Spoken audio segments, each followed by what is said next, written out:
And it's an honor to be here. It's an honor to be part of the zoo, and it's humbling to be the interim CEO and president. I moved here just a few years ago, and I absolutely love the Columbus area. Everyone that I'm meeting throughout my time here at the zoo or just at home, they've been very kind, and I felt like I was at home the moment I arrived. So thank you for the opportunity to speak today.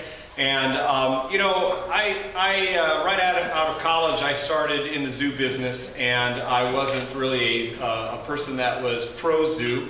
When I was a young kid, I would go to Niabi Zoo. I only lived about 10 minutes away from there. I grew up on a farm.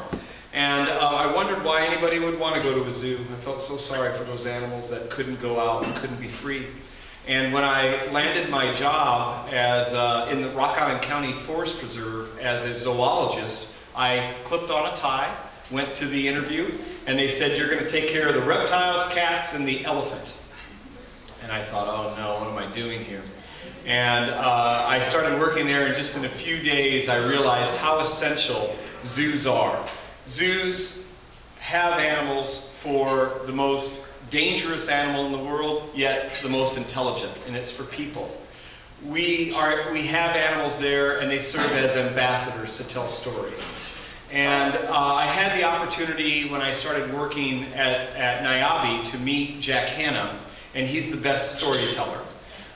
He is an ambassador, and I traveled with him for many, many years throughout many small towns, to theater shows and also to the big city of New York, and continually promoting conservation.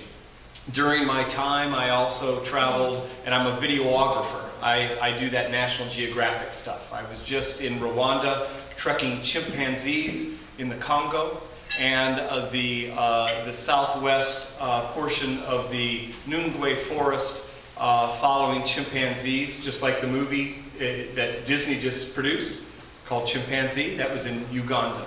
But when I'm there, what I do is not only do I enjoy seeing the animals, but I also look at the culture. See, folks, the only way that animals will still be in what we consider the wild is coexistence. I had the opportunity to be in Kenya for many days, and every time I've been there 6 times. I stay about 30 days. And I have the opportunity to meet the locals and look at the conservation projects that the Columbus Zoo supports. And we talk to the people that live in the villages right next to prides of lions. And they have a relationship. They know every single lion. They have the only barrier between their family and their livestock are acacia branches that look like honey locust branches, real thorny, yet they live together.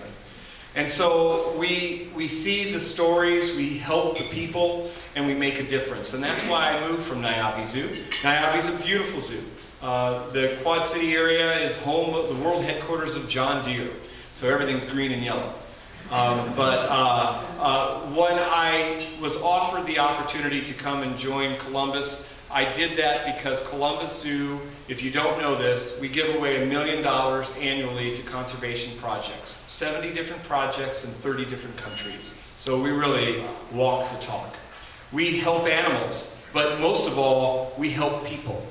In the forest of Rwanda, there are gorillas. And the gorillas' habitats are being ruined because people are trying to survive and they need to eat.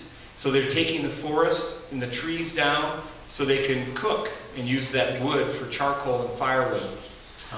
They also are going in to collect honey, and when they get the honey, they leave the fire burning, and it catches fire and burns the trees. So 19 years ago, the Columbus Zoo started Partners in Conservation. PIC is what we call it. And we have a lady, Charlene Gendry, who travels to Rwanda every year to give to the people. Because we know that if we protect the people and give them better ovens that don't require so much wood, and give them bee hives, they'll create hives outside of the forest. They'll collect their honey, they'll make their candles, they'll produce. They can make different types of clothing that we'll sell at the zoo, and they can make money and survive. And if we do that, the gorillas will be protected.